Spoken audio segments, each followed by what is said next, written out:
Welcome to this episode of Mercy Can't Stop Her. I am your host, Judith Kambia Obatusa, JKO. Domestic violence is a matter of life and death. Many times, psychological or mental death, where the victim just begins to merely exist. This side of domestic violence is hardly ever viewed with the same kind of intense concern as physical death. But the truth is, this always precedes physical death. Last week, we paused our self-care series to start this short series on your role in ending femicide. This is because the week before, we lost a member of the Black community in Windsor, Essex, Ontario, my hometown in Canada, to domestic violence. When things like this happen, the first question that many people ask is, why did she not leave? If the person is alive, why wouldn't she leave? Last week, we delved into the reasons, some of the reasons. The top one was fear about various aspects of their lives. We also discussed the importance of creating safe spaces for women in abusive situations as a way to empower them to make decisions that will help them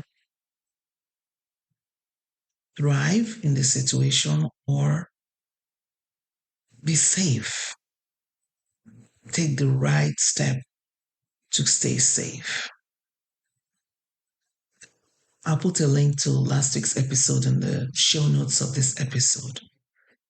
So the whole idea behind supporting a woman in an abusive situation is to empower her to be able to stay safe and alive and even to thrive. So empowering people with support in different forms is very important. On today's episode, we'll be looking at 6 ways to offer practical help to women in abusive situations. So let's dive into it. As we discussed last week, domestic violence is a pervasive issue that demands our collective effort. By providing support, practical support and assistance, we empower survivors to reclaim their lives. And there are many ways we can do this. First one, listening without judgment. Being non-judgmental is a big part of providing support because the person already judges themselves and they have been judged by different people already. They don't need you to judge them too. What they need is your love, your care, your concern, and your practical help. Not just saying something and going away, I've advised her. No. So, when it comes to listening without judgment, let us consider the following approaches. First of all, we need to show empathy, putting ourselves in person's shoes and trying to understand their perspectives and the challenges they are facing. Use phrases like, I can imagine how difficult that must be for you. Or, I would feel the same way if I were in your shoes. Make a special effort to be understanding, to understand what they are going through. Recognize your biases and prejudices and consciously set them aside. Yes, be conscious about setting them aside because saying don't be biased will be very difficult for many of us.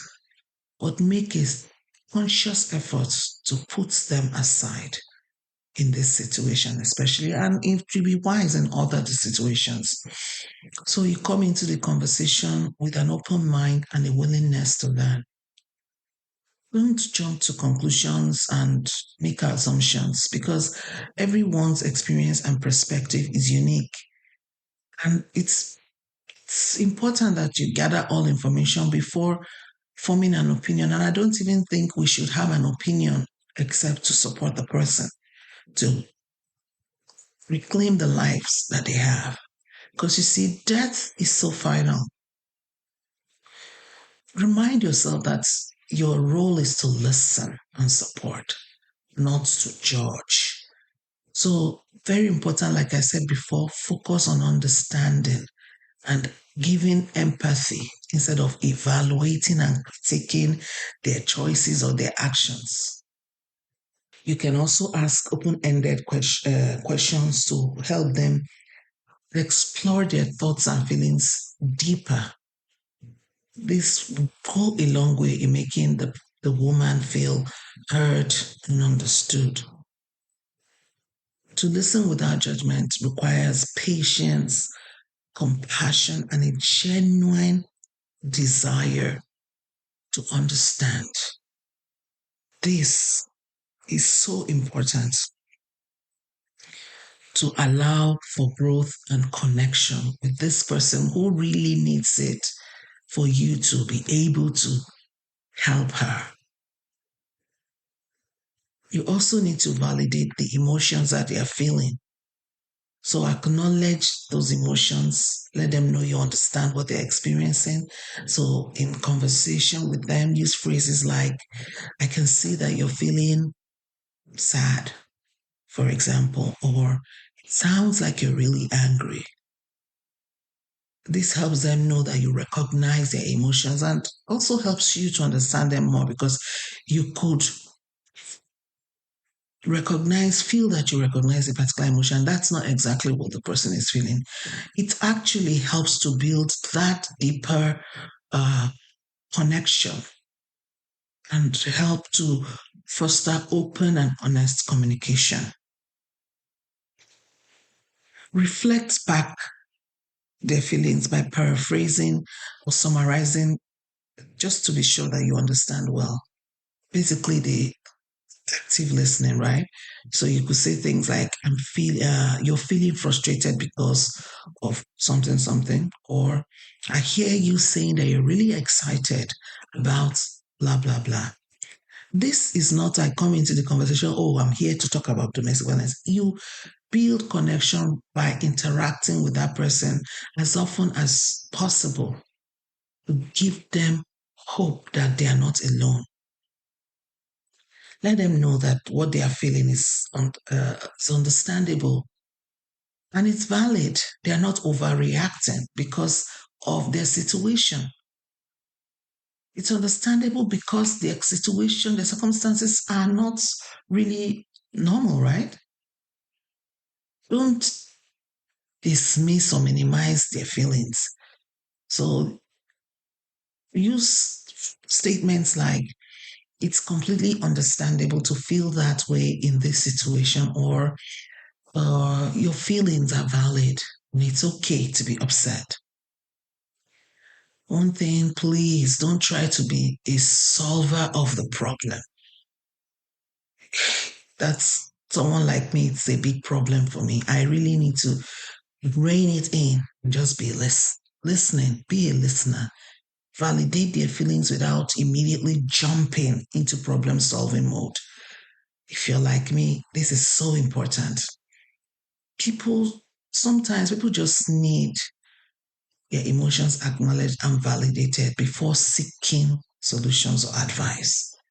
And I noticed that when people ask for advice or when they show the need, the willingness to seek solution, that's when they really take the advice that you give to them.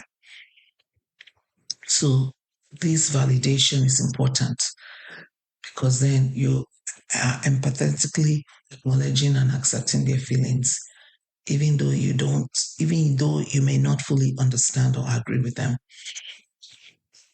Remember, all we're trying to do here is create that trust, strengthen the connection, and provide the person, that woman, with the comfort they need during this time.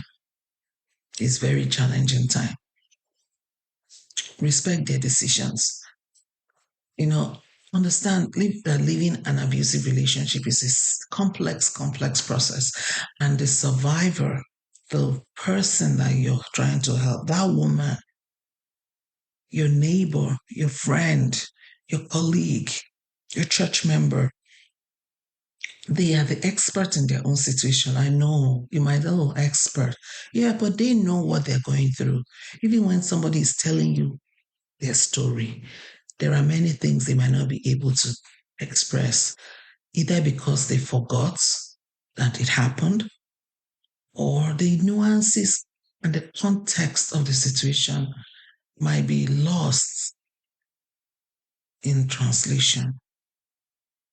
So respect their autonomy and support the decisions they make, even if they differ from what you might personally choose. In some ways, you can do this is to avoid judging or criticizing their choices. This avoiding judgment is so important throughout the process. And if we can do it in other relationships, it will be very helpful because judgment is a wall that it creates a wall that does not allow for connection. Even if you disagree with them, recognize that they have the right to make decisions based on their own values, experiences, and circumstances. Just because somebody is in a difficult situation doesn't mean that they no longer have agency, that they no longer have what they like or dislike, they no longer have their background they're coming from, which is a major challenge when you're an immigrant and people are trying to help you in their country, especially if you came from a collectivist culture into the individualistic, like me from Nigeria to Canada. And they immediately think that the advice they're giving you about your situation is the one you must take because you are from the backwoods of the world. So please try to respect a person's autonomy when you are trying to give them support because it really helps. Practice active listening and refrain from imposing your own opinions or desires onto that person. Allow them to express their thoughts, concerns, and preferences without feeling pressure to conform to your expectations. This is so important, even with professionals who are providing practical support to people in these situations. It's so important that we do this. We are not all knowing just because we are the ones helping that person in that situation. We are not. So try to rein it in. Don't pressure people to conform to your expectations just because they say you are a professional. You're not the professional of their life. So acknowledge that they have ability to make decisions for themselves and validate the thought and consideration they put into their choices. Recognize their capacity to understand their own needs and circumstances. And please, it's so important, especially if we're working in professional spaces to support these women. Can we just try to understand that there's no cookie cutter approach to how people are supported? I'm just saying this as an aside to the professionals who may be listening to this. But for those of us who are just friends, family, community members, colleagues at work, it's also very helpful for us. Respect their boundaries and personal space. Avoid trying to control their decisions. Avoid crossing those boundaries. Remember, it's that person's life. They have the right to decide what is best for themselves. even when we don't agree with it, undo their choices. Let's always recognize their autonomy and honor their right to self determination by showing respect so that we can maintain a positive and healthy relationship while allowing them to navigate their own paths. So it's like leaving the door open. They might say no to something today. They might not want to do something today, but tomorrow they might change their minds. Leave that door open. Don't destroy the relationship because they did not take your advice. This person is going through a challenging time trying to navigate so many things that you may not be privy to. And you won't get to be if you continue to destroy the relationship by insisting on your own way. Give them information about resources too. That's another way to support them in a practical way. So when you're giving information about resources, do so in a helpful and supportive manner. Don't just, throw it at them. Don't just insist this is the best way to handle it. So the first thing is to ask their permission before you share the resource. Ask them if they are open to receiving information or assistance.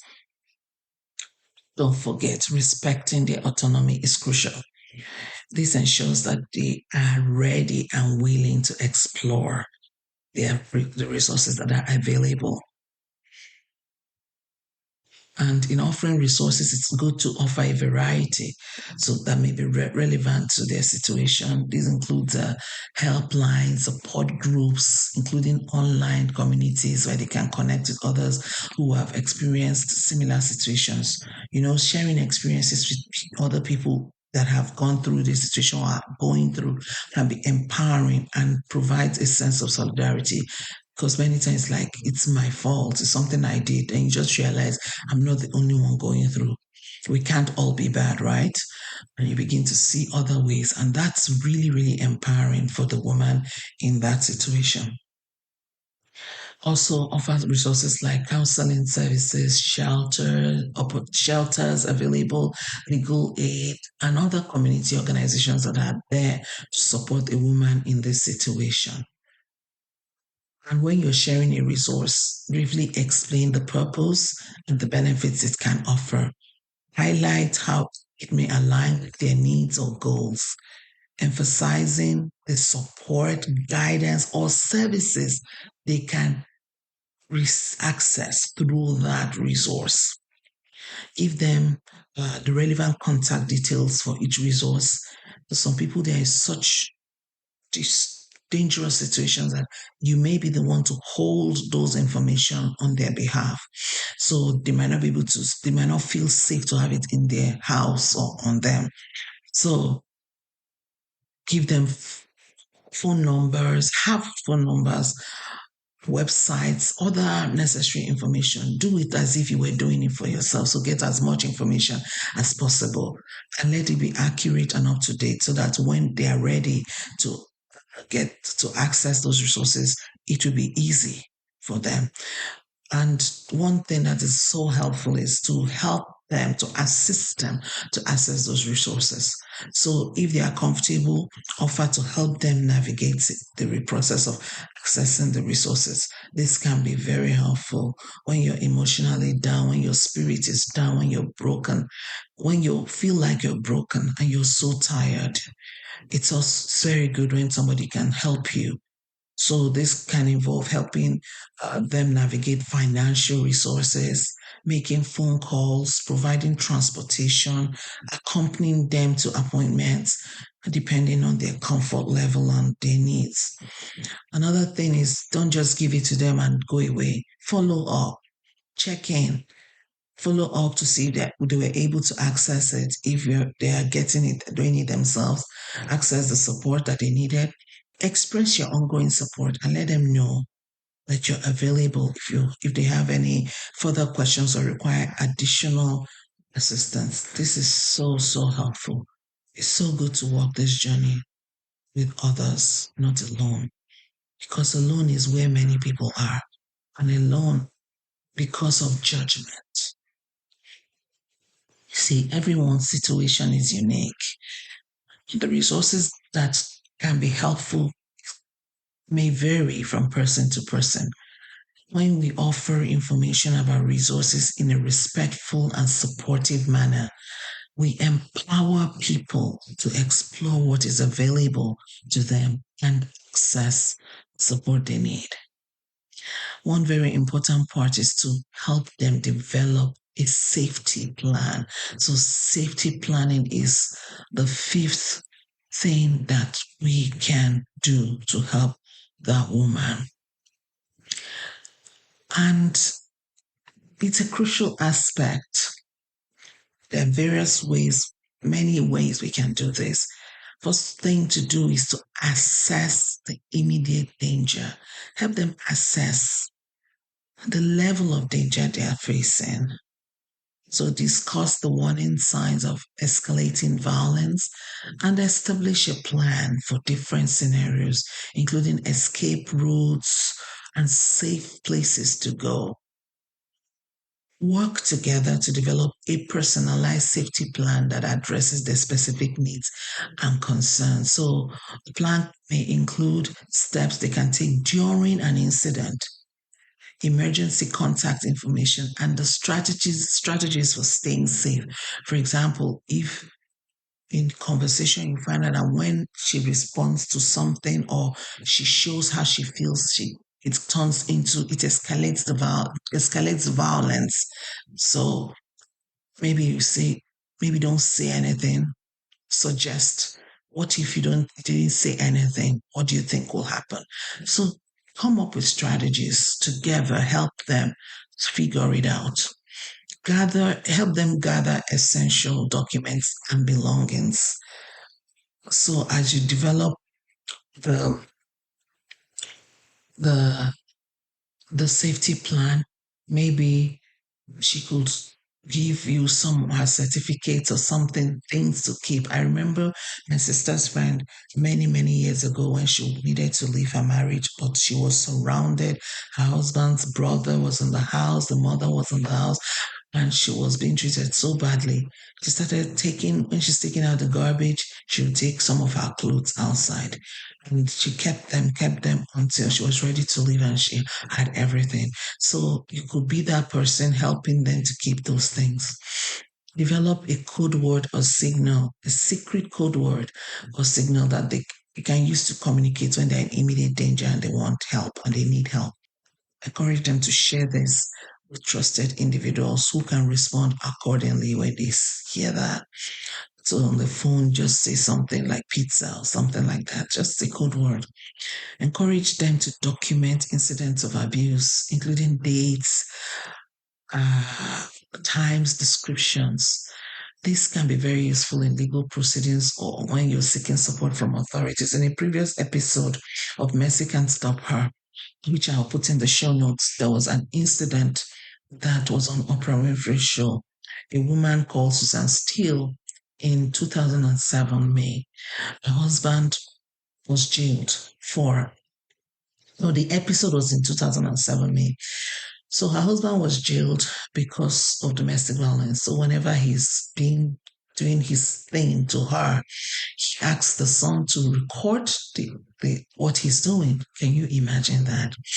And the son recorded the last one that broke the camel's back was a 51-minute recording of him abusing their mother. And the judge said that what swayed the jury in that case was not the 51-minute video, rather, it was a catalog that her supervisor at work had kept of incidents. So the supervisor noticed how quiet she was and just had a feeling and started to reach out to her, creating a safe space.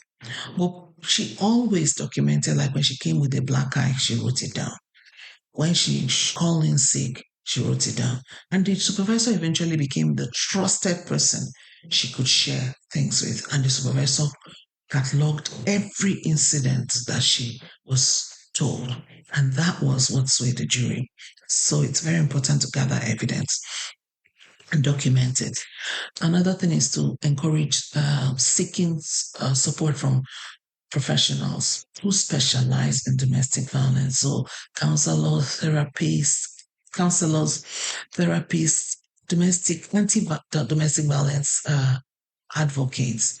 So these people, they can provide expert guidance and assistance in safety planning.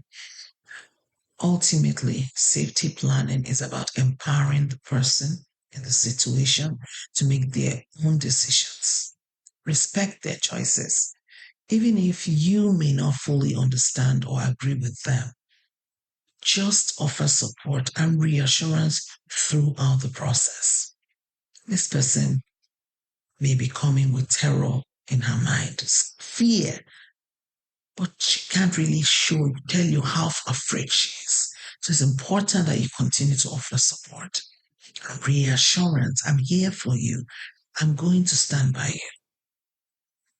And one thing about safety planning, you need to continue to update it because safety plans need to be dynamic and adaptable. So things can change. And so the plan can be updated to reflect changes. Regularly check in with them and update the plan based on the changing circumstances and needs of the woman. It's best when safety planning is done in collaboration with professionals and individuals who have expertise in domestic violence. So it's important that you encourage them to seek guidance from these professionals to ensure that the plan is comprehensive and effective. As I said before, if there's anyone who works in the industry listening to this, please try to understand that the person has agency and there's no cookie cutter approach to supporting people. The final thing I want to just advise or suggest a way that we can support is to encourage self-care. Remember, I said six, this is number six. Help them, support them to prioritize their well-being. Encourage self-care activities such as exercise and just help them to promote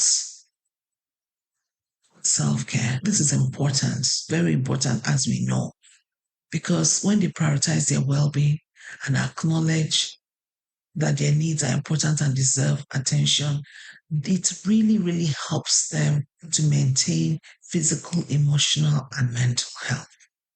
One way we can help them is to provide resources, information about self-care techniques and resources that can help them relax, recharge, and nurture themselves.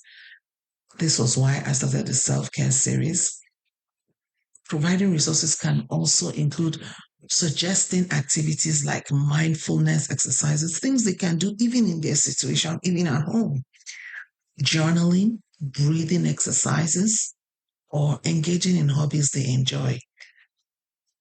Help them establish and communicate clear boundaries to protect their time, energy, and emotional well-being. When I started listening to myself, listening to my heart, creating calmness through mindfulness exercises, it really helped me to know where I was for extending myself in my time, energy, and my emotions.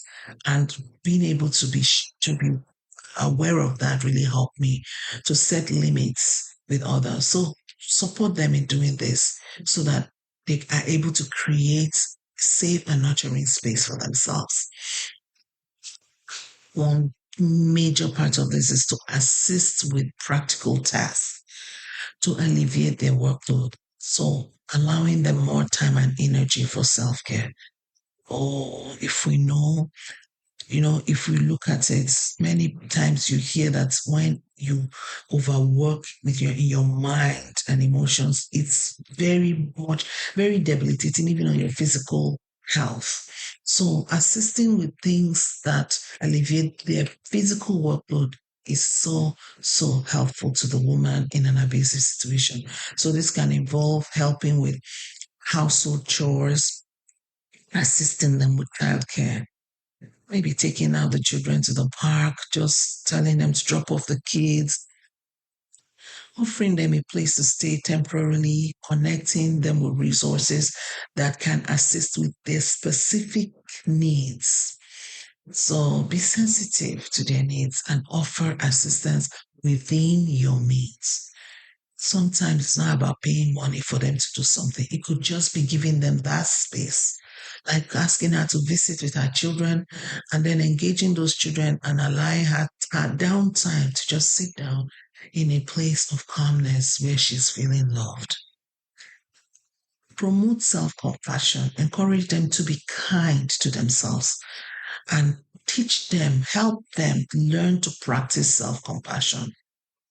This we do by reminding them that they deserve care, understanding, and forgiveness for any perceived shortcomings or mistakes. Even if one of the things that people think about is, oh, why did I make this choice? Why did I choose this person?